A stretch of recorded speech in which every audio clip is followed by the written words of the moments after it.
Welcome back to your channel Tripitak. अब हम लोग यहाँ पे अगला टॉपिक लेके आए हैं बिहार स्पेशल सीरीज का। टॉपिक वही है, पार्ट अलग अलग है। विद्रोह जो हम पढ़ा रहे थे, रिवॉल्ट्स इन बिहार, उसी का है। 1857 रिवॉल्ट इन बिहार हो चुका है, बाकी भी कई सारे टॉपिक्स हुए हैं। आप लोग देखिए, शुरू करते हैं। तो आप लोग को तो पता होगा कि अगर आपको वीडियो पसंद आएगा तो क्या करना है, लाइक करना है वीडियो को, सब्सक्राइब करना है चैनल को और शेयर करना है वीडियो को। और जो भी लोग फर्स्ट 1000 सब्सक्राइबर होंगे उनको क्या मिलेगा, तो गिव अवे होगा। इसी त्रिपिटक से बैचेस मिलेंगे। ऐप बना करके बैच फ्री में गिव अवे मतलब दिया जाएगा 1000 सब्सक्राइबर्स को, ठीक है। बाकी क्या क्या दिया जाएगा नहीं दिया जाएगा वो जब मोनेटाइजेशन हो जाएगा तो हम लोग देखेंगे। और अब स्टार्ट करते हैं, ठीक है। तो देखिएगा, अगर पसंद आए तो जरूर सब्सक्राइब कीजिए चैनल को, नहीं आए तो फिर जरूरी नहीं है। चलिए देखिएगा, सरदारी लड़ाई क्या है, तो 1858 से 1895, 1858 में से लेकर के 1895 तक। ये क्या है, इसको बस 3 ही इसमें बचा हुआ है, इसीलिए बड़ा बड़ा लिखवाए हैं। तो देखिएगा क्या है कि 1858 से 1895 में एक झगड़ा हुआ। ये किस चीज के लिए था, तो ये ट्राइब्स के, आदिवासियों के सरदार लोगों का लड़ाई था। सरदार लोग, सारे सरदार, कई सारे सरदार एक साथ इकट्ठा हो गए। वर्सेज किससे लड़े, अंग्रेजों से, या यूं कहिए दीकुओं से। दीकू मतलब बाहरी लोग, बाहरी लोग मतलब चाहे वो देश का हो चाहे वो विदेश का हो। अगर वो जंगल के बाहर का इंसान है तो वो दीकू है और वो बदमाश है, ठीक है। वो दुखों का कारण है, वो कर्ज का कारण है, ऐसा ये लोग मानते थे आदिवासी लोग। तो सरदार के साथ क्या हुआ, अगर आप लोग देखें तो सरदार के साथ क्या हुआ कि सरदार लोगों के हाथ से पावर जा रहा था। सरदार के साथ क्या हुआ कि उनके हाथ से पावर जा रहा था। जितने भी सरदार होते हैं आदिवासी कबीला में, वो क्या होते हैं, हेड होते हैं उस ट्राइब के। हेड को क्या क्या पावर होता है कि आप सारा कंट्रोल कीजिए। जैसे अपना पर्सनल आदमी यहाँ पे रखिए, है ना, मतलब आर्मी। अब वो आर्मी नहीं रहता है, इन्हीं लोग का भाई भतीजा सबको ये लोग ये कर देंगे कि तुम लोग जो है लाठी लेके जाना, सबको कंट्रोल करना, है ना। पंचायती हम करेंगे, हेड हम रहेंगे, मतलब हम सरपंच बन जाएंगे, और पंच जो बन जाएगा वो मेरा बेटा बन जाएगा, फिर एक और पंच मेरा भतीजा बन जाएगा। अपने में ही अपना ये लोग करते रहते हैं, सारा कंट्रोल ये करेंगे। कौन, सरदार। टैक्स कौन देंगे, सरदार। तो फैसिलिटी कौन देंगे, फैसिलिटी कौन देंगे, सरदार ही देंगे, ठीक है। बट अब जब आपका देखने को मिलता है 1793 जिस समय स्टार्ट होता है, क्योंकि उस समय दमामी बंदोबस्त यानी परमानेंट सेटलमेंट लॉर्ड कॉर्नवालिस लेके आते हैं। उसके बाद हर जगह ऑफिसर्स, ब्रिटिश ऑफिसर्स। अब ब्रिटिश ऑफिसर्स जरूरी नहीं है कि वो ब्रिटेन के ही हो, भारतीय लोग भी तो काम करते थे ब्रिटिशर्स के लिए। तो वो लोग, भले ही वो लोग छोटे पोस्ट पे होते थे, ऑफिसर्स नहीं बनते थे, तो वो लोग सबको बाहर, मतलब बाहरी लोगों को जंगल में भेज दिया गया। आदिवासियों के बीच में क्या बना करके, बताइए क्या बना करके भेजा गया, तो टैक्स कलेक्टर बना करके, कि तुम लोग जाके पैसा कलेक्ट करो, तुम लोग पुलिस डिपार्टमेंट देखो, तुम लोग लोगों को कंट्रोल करो, लोगों को पनिश करो, तुम लोग जजमेंट दो। अगर कहीं पे अन्याय हो रहा है, न्याय हो रहा है, जो भी हो रहा है, तुम लोग जजमेंट दोगे। पंचायती कौन करेगा, ऑफिसर्स करेंगे। तो सारा पावर किसके हाथ से गया, सरदार के हाथ से चला गया। सरदार के हाथ से जैसे ही पावर गया तो सरदार लोगों ने क्या सोचा कि हम लोग को विद्रोह करना चाहिए। किसके खिलाफ, तो हमने बताया अंग्रेजों के खिलाफ या दीकुओं के खिलाफ। यही लड़ाई, क्योंकि ज्यादातर इसमें कैसे लोग थे, सरदार लोग थे, हेड थे डिफरेंट ग्रुप्स के। जैसे मुंडा लोग थे, और कौन से लोग थे, कोल लोग थे, कोल जनजाति के सरदार थे, मुंडा ट्राइब्स के सरदार थे। तो ऐसे ही लोग थे, संथालों के सरदार थे, यही लोग थे, ठीक है, सरदार लोग थे। इसीलिए इसका नाम पड़ा सरदारी लड़ाई या सरदारी रिवॉल्ट। अब इसी में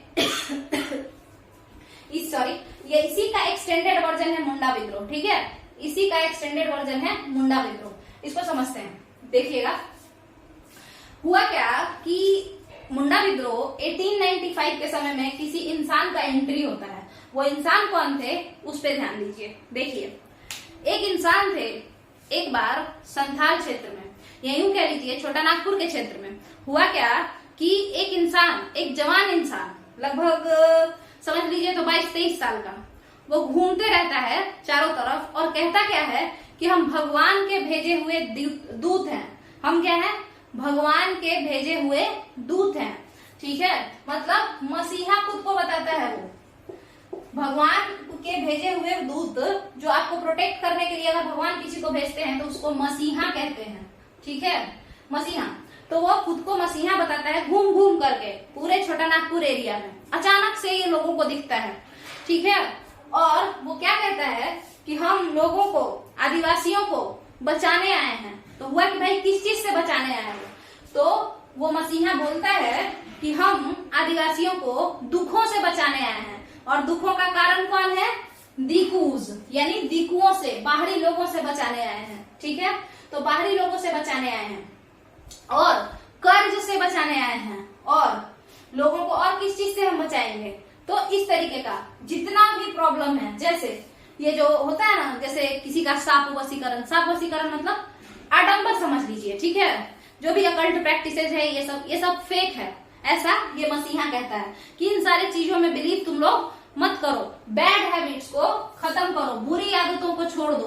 ठीक है, बुरी आदतों को छोड़ दो तुम लोग। ठीक है, हम मसीहा हैं, हम बचाएंगे और क्या करेंगे?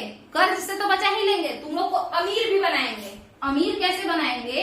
तो तुम्हारा जो ग्रेन है, तुम्हारा जो अनाज है, उसको हम मल्टीप्लाई कर देंगे। तो लोग बोला भाई कैसे मल्टीप्लाई कर दीजिएगा? तो बोले ये मसीहा कहते हैं कि हम भगवान के भेजे हुए मसीहा हैं, तो मेरे पास ये पावर है। तो ये सारा चीज का दावा। अब जरूरी नहीं है कि वो मसीहा ही ये बात बोले हों। हो सकता है कि ये मसीहा इतना दावा कर रहे थे कि हम तुम्हारा दुख दूर कर देंगे, तो कितने लोगों को पैसा का प्रॉब्लम होता है, तो लोगों ने कहा कि वो हम लोगों को अमीर कर देगा। यानी कैसे अमीर होंगे हम? जब मेरा ग्रेन मल्टीप्लाई हो जाएगा, बहुत ज्यादा हो जाएगा अनाज, तभी तो हम अमीर होंगे, तभी तो हम कर्ज नहीं लेंगे। तो मसीहा ने तो कहा है कि हम कर्ज खत्म करवा देंगे, दुख को खत्म करवा देंगे, ऐसा उन्होंने कहा है। तो लोग मान लिए कि इसका मतलब है कि उसके पास कोई स्पेशल पावर है और वो क्या करेगा? ग्रेन को भी मल्टीप्लाई कर देगा। ये सब बात हो गया। तो इतना सारा मसीहा जो बोले, इतना सारा फैसिलिटी देने का वादा किए, बदले में लोगों से भी कुछ मांगे। बदले में मसीहा, वो मसीहा जो गोल मतलब पूरे छोटा नागपुर में घूम रहे थे, कब? 1895 में एक 22-23 साल का लड़का जो घूम रहा था, वही वो मसीहा है। तो देखिएगा, अब ये कहें कि हम तुम लोग को सबसे बचा लेंगे। ठीक है, हम तुम लोगों को सबसे बचा लेंगे, दुखों से बचाएंगे, इन दिकुओं को हटाएंगे, मगर हम तुम लोग को सब चीज देंगे, मगर तुम भी तो कुछ दो। तो बदले में क्या चाहिए? तो इन्होंने कहा कि तुम लोग शराब पीना बंद कर दो, मतलब लिकर बैन। मसीहा क्या कहते हैं? लिकर बैन करो, ऐसा मसीहा कहते हैं। तो हम लोग कहे कि ठीक है, मतलब आदिवासी बोले कि ठीक है। उसके बाद उन्होंने क्या कहा? Occult practices. लिकर बैन मतलब शराब बंद करना। चलिए, अकल्ट प्रैक्टिसेस मतलब ये जो आडंबर है, जैसे जैसे डाइन करना या इस तरीके का कुछ जो होता है, ओझा से दिखाने जाना, ये सब चीज, इसको बंद करो, ये सब कुछ नहीं होता है। किसने कहा? मसीहा ने कहा। उसके बाद उन्होंने कहा, इन्होंने किसने कहा? मसीहा ने कहा कि तुम लोग सिंग बोंगा की पूजा करो। किसकी पूजा करो? सिंग बोंगा की। अब ये सिंग बोंगा कौन है? मतलब एक ईश्वर की। कैसे हो जाओ? एक ईश्वरवादी हो जाओ, एक लौते ईश्वर की पूजा करो। बहुत सारे लोगों की पूजा ना करके एक ईश्वर की पूजा करो, यानी मोनोथीस्ट हो जाओ। कैसे हो जाओ? मोनोथीस्ट हो जाओ। किसने कहा? सिंग बोंगा मतलब एक ईश्वर की पूजा। ठीक है, एक ईश्वर की पूजा करो, सिंग बोंगा हो जाओ। तो ये है मोनोथीस्ट। इसके बाद बताते हैं, उन्होंने इन सारे बातों पे जोड़ दिया कि ये तो पक्का बात, ये तो पक्का बात और ये तो पक्का बात। अगर ये तीनों तुम लोग करते हो, खुशी लाके हम देंगे, और क्या करेंगे? कर्ज हम खत्म कराएंगे, जो दुख है उसको दूर करेंगे, दिकुओं से हम बचाएंगे, माइजरी यानी तकलीफों से हम बचाएंगे। ठीक है, इसके अलावा और उन्होंने क्या कहा? तो उन्होंने कहा कि हम वो साम्राज्य ला करके देंगे। कौन सा साम्राज्य? तो वो जमाना, हम एक ऐसा जमाना लाएंगे जो जमाना था सतयुग का। सतयुग का जमाना वापस लेकर के आएंगे। ये सतयुग क्या है? वो युग, वो एज जहाँ पे केवल ट्रुथ ही जीत, मतलब जिस जहाँ पे केवल ट्रुथ का जीत होता था, सत्य में वो जयते होता था, जहाँ पे वो एज है ना, पावर से कोई किसी को नहीं जीतता था, सच्चाई से जीतता था।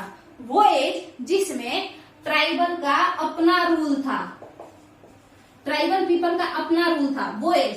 हम उस एज को लाएंगे, हम उस सतयुग को लाएंगे। कैसे लाएंगे? तो तुम ही लोग की मदद से लाएंगे, तुम ही लोग की मदद से हम सतयुग लाएंगे, तुम ही लोग के मदद से हम तुम्हारा ही मदद करेंगे। एक तरीके से समझिए, सुभाष चंद्र बोस कैसे बोले थे, तुम मुझे खून दो मैं तुम्हें आजादी दूंगा। तो उसी तरीके से कि तुम लोग मेरा मदद करो। कैसे मदद करोगे? शराब पीना बंद करो, ढोंग करना बंद करो, सिंह बोंगा की पूजा करो, बिना मतलब का अनेक मतलब इधर उधर नहीं करो, हर जगह एक मंदिर और ये सब नहीं, काम पे ज्यादा फोकस करो। तो उससे हम क्या करेंगे? तो तुम लोग इस तरीके से अपने अपने आचरण में सुधार करो, है ना, मतलब सेल्फ इंप्रूवमेंट करो। वो कहते थे कि अपने आचरण में सुधार करो जो भी कमी है, क्योंकि कई सारा कमी होता है। अब ये मसीहा कितना कमी बताते लोगों का, तो इसीलिए बोले कि सेल्फ इंप्रूवमेंट करो, आचरण में सुधार लाओ। तो ये सब जब तुम लोग करोगे इस तरीके से, अपने आप को इम्प्रूव करके जब हमसे मिलोगे, तो हम तुम लोग को ये सारा चीज खत्म करवा करके क्या देंगे? हैप्पीनेस देंगे, खुशियां देंगे। और इस तरीके से हम सतयुग को लाएंगे। वो सतयुग जिसके पास हथियार है वो नहीं जीतेगा, जो जिसका सही में है, जिसका हक है वो उसको मिलेगा, जायज हक मिलेगा। यानी ट्राइबल का रूल आ जाएगा फॉरेस्ट पे। चूंकि फॉरेस्ट के पीपल, सुनिएगा, ये आदिवासी लोग जंगल को या जंगल के चीजों को अपना समझते हैं। वो समझते हैं कि जंगल पे उनका ही अधिकार है। समझ में आया? उनको ऐसा लगता है कि जंगल उनके ही पूर्वजों के लिए, मतलब उनके पूर्वजों के द्वारा बनाया गया है, या उन्हीं के लिए भगवान जी बनाए हैं। तो जो जिसका अधिकार है उसी को मिल जाएगा। तो क्या लाएंगे वो मसीहा? सतयुग लाएंगे। किसके मदद से? लोगों की मदद से। और किसकी मदद करेंगे? उसी की मदद, लोगों की ही मदद करेंगे। ये मसीहा कौन है बताइए? 1895 में ये इंसान घूमते घूमते आया और इतना सारा बात बोला। क्या क्या बोला? लिकर बैन कर दो, ढोंग करना बंद कर दो, सिंह बोंगा की पूजा करो, एक देवता की पूजा करो, सेल्फ इंप्रूवमेंट करो, जो भी कमियां हैं तुम्हारे अंदर, क्योंकि कमियां अलग अलग हैं, तो जो भी कमियां हैं सब सुधार करो। तो उसके बाद क्या आ जाएगा? हम सतयुग ला देंगे। ये इंसान, ये मसीहा कौन थे? क्योंकि ये कहते थे कि हम देवता के द्वारा भेजे गए दूत हैं, है ना, तो मसीहा है हम। ये इंसान थे बिरसा मुंडा। कौन थे ये? बिरसा मुंडा। आपको पता होना चाहिए कि बिरसा मुंडा हर टाइप के लोगों के साथ रहे हैं। आपको पता है, ये आदिवासी कल्चर के तो ये थे ही, उसके अलावा ये क्रिश्चियन मिशनरी में भी पढ़ने गए हैं। वहां पे जाकर के इन्होंने देखा कि क्रिश्चियन मिशनरी वालों ने बताया कि तुम लोग बाइबल को एक्सेप्ट कर लो तो तुम लोग सभ्य हो जाओगे। उसके बाद ये वैदिक मतलब सिविलाइजेशन के जो लोग थे, वैदिक सिविलाइजेशन नहीं कहिए उसको, कहिए सनातन रिलीजन जो है या हिंदुइज्म, तो वैसे लोगों के साथ भी रहे, वैसे लोगों के संपर्क में भी रहे, उनसे भी उस हिंदुइज्म से भी कुछ चीज सीखे। ये कुछ चीज का वहां पे भी बहिष्कार किए और कुछ चीजों को एक्सेप्ट भी किए। जैसे ये अपने हाथ में वो बांधते थे, जो राखी जैसा होता है ना, वो भी बांधते थे ये, ठीक है। तो सब चीज किए, कई सारे रिलीजन में घूम करके उस रिलीजन को जानने का कोशिश किए, बट अल्टीमेटली अपना कुछ निकाले कि ये सब एक्सेप्ट करो, ये सब फॉलो करो। और उसके बाद हम क्या ला करके देंगे? उसके बाद हम सतयुग ला करके देंगे। तो बिरसा मुंडा यही थे। 1895 में ये छोटा नागपुर की गलियों में अक्सर भाषण देते हुए, फिलोसफी ये सब देते हुए दिखाई दिए। अब समझिएगा कि हुआ क्या, क्योंकि ये इतना ज्यादा बोल रहे थे तो क्रिश्चियनिटी को कहीं ना कहीं ये क्या कर रहे थे, क्योंकि बोल रहे थे क्या कि हम दीकू को हटाएंगे। दीकू तो क्रिश्चियन भी थे, तो क्रिश्चियनिटी जो है खतरे में थी, क्रिश्चियनिटी खतरे में थी, ब्रिटिशर्स का पैसा भी खतरे में था। फॉरेस्ट से अगर ये लोग चले जाते ब्रिटिशर्स और ब्रिटिश ऑफिसर्स, तो फिर उन लोगों को पैसा भी कम मिलता। तो इसीलिए अब बिरसा मुंडा पे ये लोग क्या करेंगे? पड़ जाएंगे एकदम हाथ धो के, पीछे पड़ जाएंगे इनके। तो देखिएगा अब ब्रिटिशर्स क्या करेंगे। देखिए यहाँ पे 1895 में, उससे पहले थोड़ा सा समझ लीजिए, बिरसा का जन्म जो हुआ है वो 15 नवंबर 1875 को हुआ है। ये अभी चल नहीं रहा है, यहाँ देखिए बिरसा का जन्म 15 नवंबर 1875 को यानी 1875 को हुआ है, ठीक है। और बिरसा मुंडा जो मरे हैं वो 9 जून 1900 को मरे हैं, 9 जून 1900 को। ये अलग अलग जगह पे अलग अलग दिया रहता है, बट विकिपीडिया पे 9 जून 1900 दिया हुआ है, ठीक है। तो ये 15 नवंबर 1875 को इनका जन्म हुआ और 9 जून 1900 को इनका मतलब क्या हो गया, देहांत हो गया। अब समझिए इस बात को कि काफी कम एज में ही हो गया ये, है ना। तो इस 15 नवंबर के दिन ही झारखंड दिवस मनाया जाता है। झारखंड इसी दिन तो अलग हुआ बिहार से 2000 में। चलिए इसके बाद समझिए, अब ये जो बिरसा है, अब इन पे सभी लोग मतलब आदिवासी अंग्रेज ब्रिटिश ऑफिसर सब लोग इनके पीछे पड़ गए कि ये तो क्रिश्चियनिटी के भी खिलाफ बोल रहा है। तो आपको पता है ये लोग क्या किए, 1899 में, मार्च 1899 में और एक बार 1897 में, 1897 में थोड़े दिन के लिए पकड़ के ले गए। उसके बाद फिर बिरसा आए और फिर से विद्रोह किए कि नहीं, हम लोग दीकुओं के शासन को बर्दाश्त नहीं करेंगे, हम दीकुओं के शासन को खत्म करके मुंडों का शासन लाएंगे, ट्राइब्स का, ट्राइबल्स का, जैसे कोल का शासन आएगा, यहाँ पे मुंडा लोगों का आएगा, संथालियों का शासन आएगा, सतयुग लाएंगे। तो पहले तो 1897 में 2-4 दिन के लिए गए ना। उसके बाद मार्च 1899 में इनको सब पकड़ के जब ले गया तो इनको कभी भी बाहर निकाला ही नहीं। सीधे जब बिरसा कब आए, जब उनकी मृत्यु हो गई हैजा से, 9 जून 1900 को कॉलरा से बिरसा रांची जेल में ही मर गए। और बिरसा के मरते ही मुंडा विद्रोह खत्म हो गया। मुंडा विद्रोह को उलगुलान विद्रोह या उलगुलान रेबेलियन के नाम से भी जानते हैं, ठीक है। तो यहाँ पे आपको ये समझ में आ गया होगा कि मुंडा विद्रोह क्या है, उलगुलान रेबेलियन क्या है, यही है। बिरसा जब सरदारी लड़ाई में एंट्री लिए, वैसे कनेक्ट कीजिए, देखिए इसी समय ये हुआ था, तो ये इसी का एक्सटेंडेड वर्जन था, ठीक है। क्योंकि ये भी क्या कह रहा है, हम लोग का राज आएगा, हम लोग का राज आएगा, सतयुग लाएंगे, ठीक है। चलिए आगे समझते हैं। अब एक ही बचा है तो क्यों ना इस टॉपिक को हम लोग खत्म ही कर लें। देखिए एज कौन सा चल रहा है अब, तो पुराना जमाना तो है नहीं, 1914 का जमाना है। ताना भगत आंदोलन या ताना भगत मूवमेंट। ताना मतलब समझते हैं, बिहार में ताना मतलब होता है खींचना, बोलते हैं ना ताना, खींच के ताना ऐसा करके, या रजाई तांग ऐसे बोलते हैं, ठीक है। तो ताना मतलब होता है खींचना, ठीक है, खींचना। तो यहाँ पे ये है ताना, TANA, ताना। तो उसी से हुआ, मतलब कि हम लोग क्या करते हैं, अपने आप को बूस्टअप करते हैं, अपने अंदर के जो कॉन्फिडेंस है, या कहिए कि अपने अंदर के पावर को थोड़ा खींचते हैं, थोड़ा साहसी बनते हैं।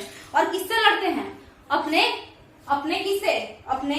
विरोधियों से लड़ते हैं, यानी ब्रिटिशर्स से लड़ते हैं, ठीक है। ब्रिटिशर्स से लड़ते हैं किस चीज के लिए, जो ये लोग टैक्स इतना ज्यादा ले रहे हैं उसके लिए लड़ लेते हैं, और बाकी चीजों के लिए, जो भी प्रॉब्लम है उसके लिए इन लोगों से लड़ते हैं। कैसे लड़ेंगे, तो थोड़ा सा अपना कॉन्फिडेंस को खींच करके, थोड़ा सा मतलब समझिए अपने मन को स्ट्रांग करके, ठीक है। चलिए इसके बाद समझते हैं, ये जो ताना भगत आंदोलन है ये 1914 में हो रहा है, ठीक है। ये लोग किस जमाने के हैं, 1914 आते आते गांधी जी का एज आ गया है, गांधी मेरा। ये लोग अहिंसावादी होंगे। कैसे होंगे, अहिंसावादी मतलब नॉन वायलेंट। ये लोग बंदूक लेकर के नहीं कर जाते थे लड़ने। ताना भगत वाले लोग बंदूक लेके लड़ने नहीं जाते थे, ना ही हथियार लेके, मतलब तीर धनुष लेके, नहीं। ये लोग क्या लेके जाते थे, कागज और कलम लेके जाते थे, खादी का कपड़ा पहन के जाते थे।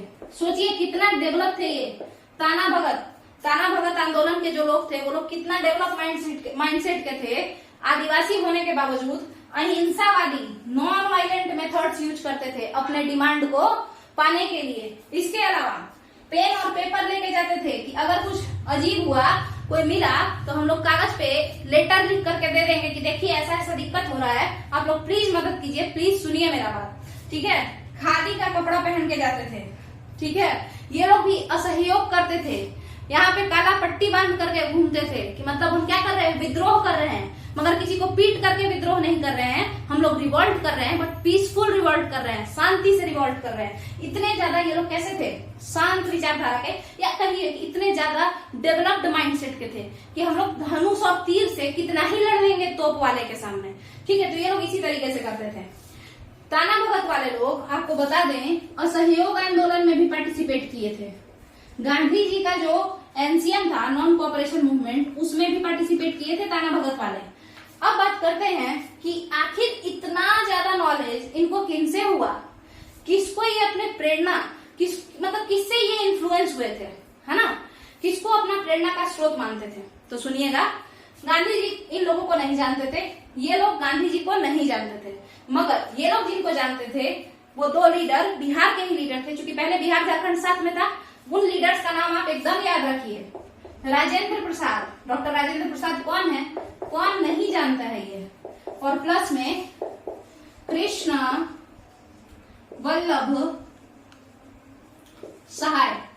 इन दोनों को ही अपना ये रूलर मतलब लीडर मानते थे, इन्हीं लोगों को फॉलो करते थे और इन सारे मीन्स को अपनाते थे, अहिंसात्मक मीन्स को। कागज और कलम लेके गए, लेटर लिख के दिए।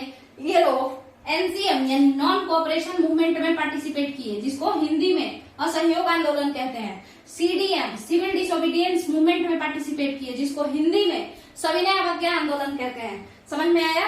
अब समझिए कि ये लोग कौन थे, इसके लीडर कौन थे और ये विद्रोह हुआ कहाँ पे, है ना।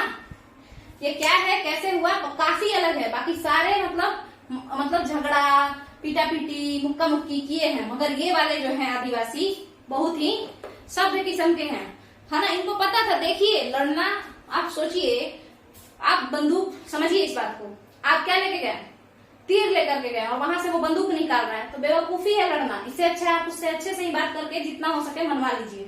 देखिए यहाँ पे इसके बाद जो हम बात कर रहे हैं वो क्या है, तो ताना भगत अब कौन लोग थे, तो देखिए कहता है कि एक गांव था, उस गांव का नाम था विशुनपुर। ठीक है, गांव का नाम क्या था, विशुनपुर। देखिए इसमें आप लोग हम बता दें कि अब ये हर्षुकार होगा कि दीर्घुकार होगा, ये वनडे एग्जाम वालों के लिए बिल्कुल मैटर नहीं करता है, उनको तो बस गोल गोल करना है एमसीक्यू में, और अगर ऑनलाइन है तो बस जाकर के उस पर क्लिक कर देना है। तो चलिए समझते हैं। गांव का नाम था, एक विलेज था, उसका नाम था विशुनपुर।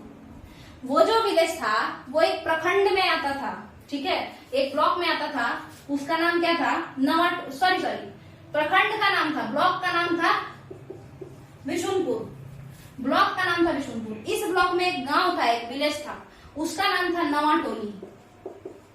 उसका क्या नाम था, नवाटोली। और उसी नवाटोली गांव में कुछ लोग रहते थे, ठीक है। डिस्ट्रिक्ट भी अगर आप पूछेंगे तो जिला जो है वो है गुमला जिला ऑफ झारखंड, जो कि उस समय क्या था, बिहार था। तो यहाँ के ये लोग थे बिशुनपुर प्रखंड के, नवाटोली विलेज के, गुमला डिस्ट्रिक्ट के, झारखंड के लोग थे ये, ठीक है। ये जो है 1914 में 21 अप्रैल 1914 को अपने मेथड्स को चेंज करके विद्रोह शुरू किए। वायलेंट मेथड के बजाय नॉन वायलेंट मेथड, हिंसा के बजाय अहिंसा को चूज किए। ये लोग कौन कौन से थे जिनके पास इतना ज्यादा डेवलप्ड माइंडसेट था, तो सुनिएगा। एक का नाम था जतरा भगत, ये बहुत इंपॉर्टेंट है, जतरा भगत के बाद कौन थे, सीबू, माया, ये सब इंसान मतलब लड़का लोग हैं, और दोबिया, ये लोग नाम है, ठीक है। मतलब आदिवासी का नाम इसी टाइप का होता है, तो इसी टाइप का है, जतरा भगत, सीबू, माया, दोबिया। तो ये लोग हैं। 21 अप्रैल 1914 को ये लोग शुरू किए थे। उसके बाद आप लोग देखिए काफी नजदीक है, तुरंत होम रूल लीग स्टार्ट होगा, उसके बाद काफी बहुत सारा चीज, एनसीएम, ये सब आ जाएगा। तो ये लोग भी कॉन्स्टिट्यूशनल मीन्स को अपनाए थे, कॉन्स्टिट्यूशनल मीन्स को अपनाए थे अपने डिमांड को पूरा करने के लिए। संवैधानिक मूल्यों पे चले थे ये लोग, ना कि हथौड़ा और लाठी लेके दौड़ गए थे। समझ में आ गया होगा आपको। तो ताना भगत आंदोलन भी खत्म होता है और इस तरीके से जो रिवॉल्ट इन बिहार है वो कंप्लीट हो गया है। जो आदिवासियों का मेनली जो रिवॉल्ट है वो कंप्लीट हो गया है। इसके अलावा किसान वगैरह के बारे में भी हम लोग देखेंगे। मजदूर किस तरीके से हड़ताल किए, क्यों किए, क्या कारण था, क्यों झारखंड में ही मजदूर हड़ताल हुआ या मजदूर आंदोलन हुआ, क्यों नहीं बिहार में हुआ, और बिहार में ही क्यों किसान आंदोलन हुआ, झारखंड में क्यों नहीं हुआ, इस सब पे चर्चा करेंगे हम लोग आगे अगले वीडियोज में। और अगर आपको ये वीडियो अच्छा लगा हो तो हम बार बार यही बात बोलते हैं, आप लोग खुद समझ जाइए, सब्सक्राइब कीजिए चैनल को, लाइक कीजिए वीडियो को, शेयर कीजिए इसको, है ना, अपने फ्रेंड ग्रुप में शेयर कीजिए, ठीक है, आपस में मतलब शेयर कीजिए, ठीक है। चलिए, थैंक यू।